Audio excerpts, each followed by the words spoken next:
Welcome back to Final Fantasy IX. We're going to be going through the mystical forest, whatever it's called, and getting our first summon. Hooray! It's like Pinnacle. Was it Pinnacle? Pinnacle Rock, I think Pinnacle it was. Rock. It's really more of a collection of trees than a rock, but... Yeah. Hey, there's a rock in the background. Isn't that also the name of the area in Majora's Mask? Yeah, I believe so. Yeah, it was the underwater area before the Zora Hall. Mm-hmm. Where you find the lovey-dovey seahorses.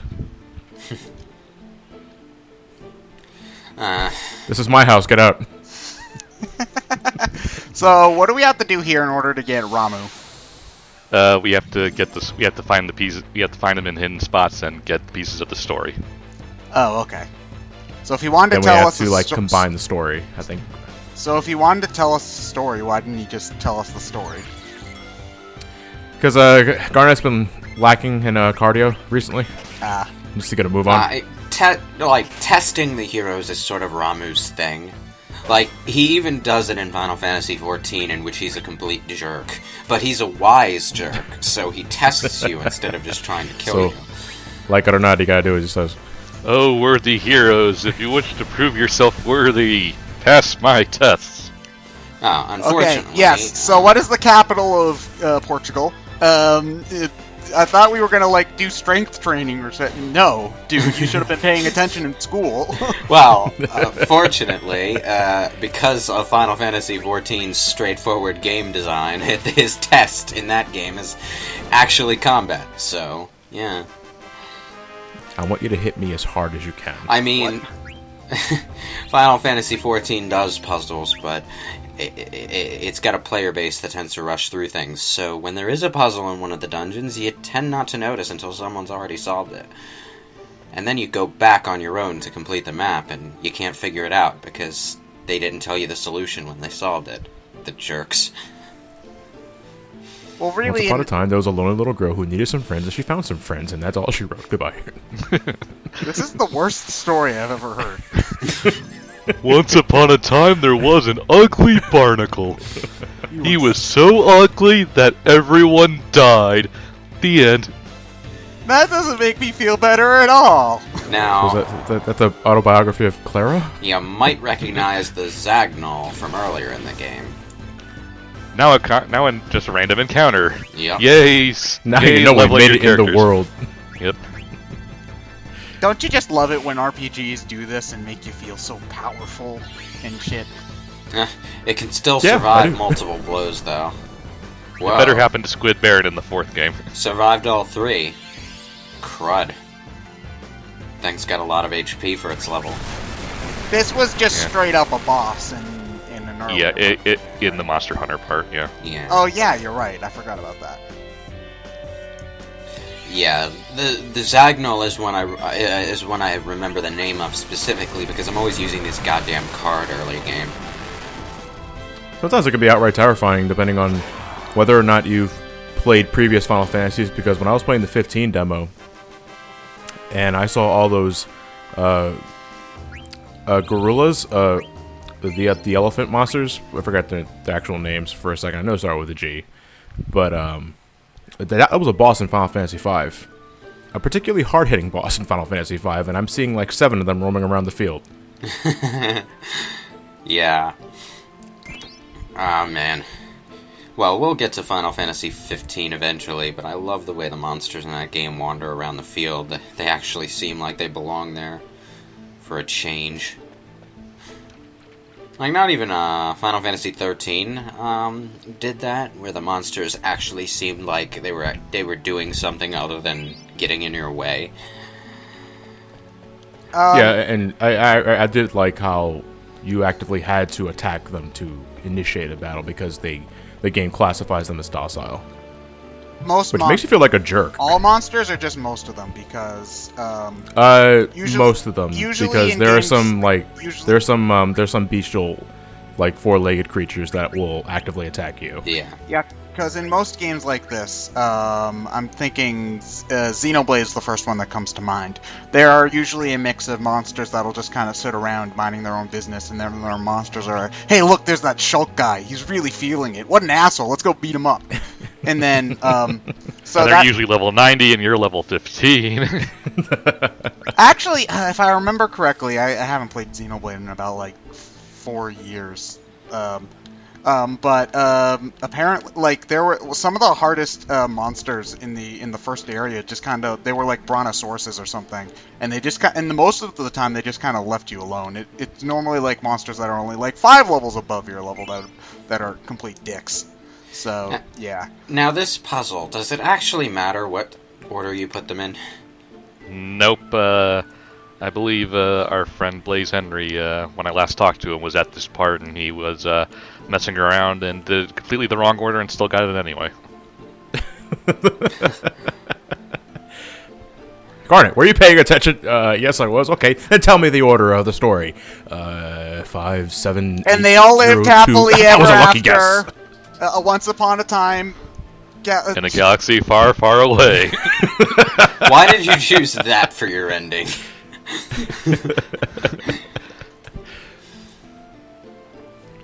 The book was better. It's an interesting puzzle, though. And taking story fragments and then trying to arrange them into a Look, it's Lindblum Castle. Don't look at it, Zidane! Oh, God. We're almost there. Nothing bad could possibly happen at this point. Oh, jeez. Lovely night for a summoning, wouldn't you say? You guys are acting really ominous right now. I'm not sure how much I like it. Is that a summoning? No, it's the red rose. Oh, thank God, I thought it was a summoning. Oh wait, hold on. They're gonna blow up the city, aren't they? Well, more like they're forcing the city to surrender. Oh. Yeah, because if you blow, you know, it doesn't really make an awful lot of sense to blow up the city you're trying to invade, because then you don't have a nice big base to. Yeah, there's no city to conquer then. Yeah. Yeah, unless you're like nihilistic Kefka and shit.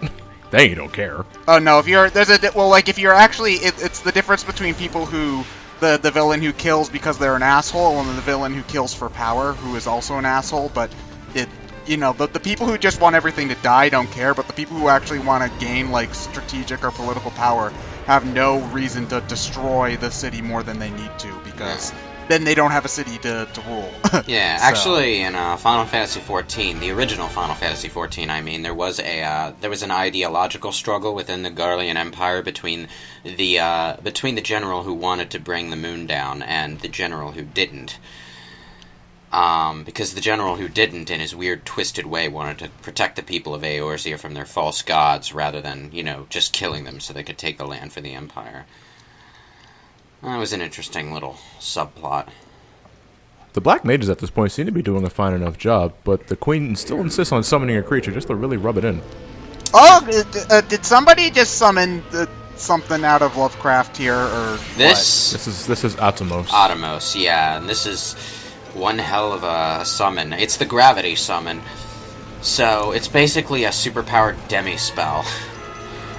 Okay, so no one's dying here. No, They're just falling into black holes. they get sapped down to 25 experience points, and then they plummet to their deaths. Oh, okay. What a nice guy. Like, yeah, gravity spells can't kill you, so like.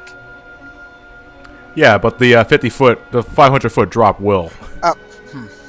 So. Not if you're the main character. Yeah. And it'll be just fine. Yeah. Yeah, they really. You mentioned Lovecraftian, and I agree. They really ramped up the grotesque look of Atomos in this game, because in 5 he was pretty much just like a door to the great beyond. Yeah. Oh, is that what X-Death was all about with like the void? Well, no, Atomos was a summon in 5 as well.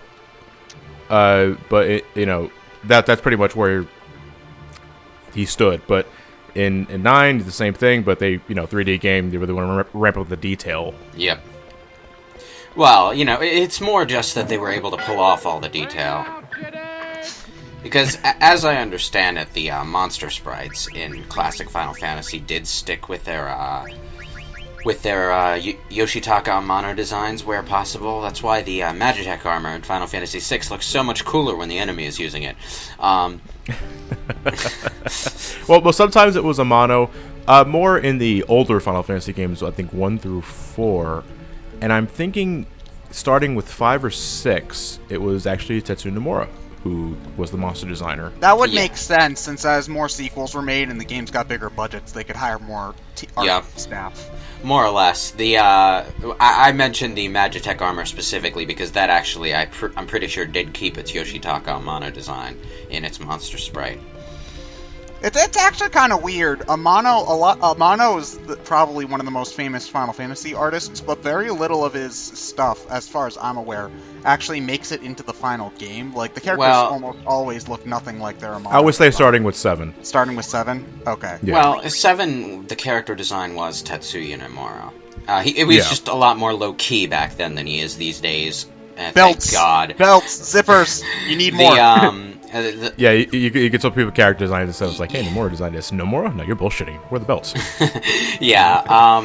But from Final Fantasy VI on back, the main character designer was Yoshitaka Amano. But the thing is, those games are sprite-based games. And even if they weren't sprite-based games, Yoshitaka Amano is an illustrator, not a character designer. And he works in a particular style of art that really only works in its own context. So when you take things out of his art style, you kind of have to translate it into something a little bit more reasonable for 3 dimensions. That is true. Although I don't want to like shit talk Amano because he does some great work. Like, he's awesome. Yeah. There's an RPG called Child of Light, and I don't think he was involved with the development of it at all, but he drew a piece of art for it, and it's absolutely gorgeous. So yeah, it's you can. I think another thing that you can always say is you can definitely tell when it's Amano doing art because it's very distinctive. The sprite-based games, I think, I connect more with the sprite artwork than Amano's character illustrations because there are times where some characters end up looking too similar to... Jesus Christ, that scared the hell out of me. Holy shit. Anyway, what was I talking? All right, Yu-Gi-Oh! I like Duel Monsters. Duelist Kingdom was kind of loose with the rules, but no, I'm kidding. So wait, is this what happens when we activate our trap card? Oh god. No, just the NPC makes a stupid comment about fighting wars with card games. So it's like, hey, just like Yu-Gi-Oh! You stepped on my bottomless trap hole, Lindblum. From this point on in the game, Lindblum is going to be in a perpetual state of half-destruction. Most of the city is still here and still accessible, but, it's not quite as bustling a place from this point on. Yeah, really, the only difference between that area right there and what it looked like before was that ceiling's on fire. That's about it. Well, the fire will go away later, but... Yeah. Well, at the very least, like, a lot of RPGs pull the your town got destroyed kind of card for emotional value, and actually, I'm gonna bring up Shin Megami Tensei 4, even though it's a great game. In Shin Megami Tensei 4, very early in the game, your hometown gets destroyed, and it's supposed to be really emotional, except for the fact that you never once see your hometown on screen before that point, so you really don't care that much. In this case, you spent a good amount of time in Lindblum, and you had a fun festival here and whatnot, so you're more likely to care when the town gets destroyed as opposed to it happening at, like, the first hour of the game, and, you're just kind of like, whatever. You soldiers are... this kid was in your festival. Were you not paying attention? He won! It's me, Vivi! Jeez. Little champion! You all look the same to me. That's racist. This town is racist, and let's get out of here. Man. And Vivi is like Taru height. How do you mistake him for a full-grown mage? He needs to eat drink his milk and eat his vegetables. Don't you mean drink his vegetables and eat his milk? Well, he could do that too if he wants. Stupid? It's called V8 and cheese. Oh. Alright. Now they're trying to... what was it that Queen Braun was even here for? To cause women to surrender. Yeah, she just wanted to conquer it. Conquer it for what? Because she wants to conquer it. Because she's power hungry now. To take over the world? Yeah, pretty much. I would say rule over the whole Miscontinent, even though I think Alexandria was already sort of doing that. Well, There it are was 3 whole cities here, and one of them is owned by the auction house, which is owned by Kuja. So yeah. You can conquer everything except the auction house. That's mine. Yeah, that's pretty much I think the only reason that Trino is never attacked during this game, because Kuja owns the goddamn auction house. hey, that's convenient for them. Yep. So now we're looking for the next, I think, summoning gem, which is the Falcon Claw, which is yes. out in a different continent. Oh, that's right. Yep. She busted in here like Virgil and demanded Dante give him his amulet. I don't know what you're talking about. I thought my name was Sid. This bitch calling me Dante. No, that's the sign maker over there.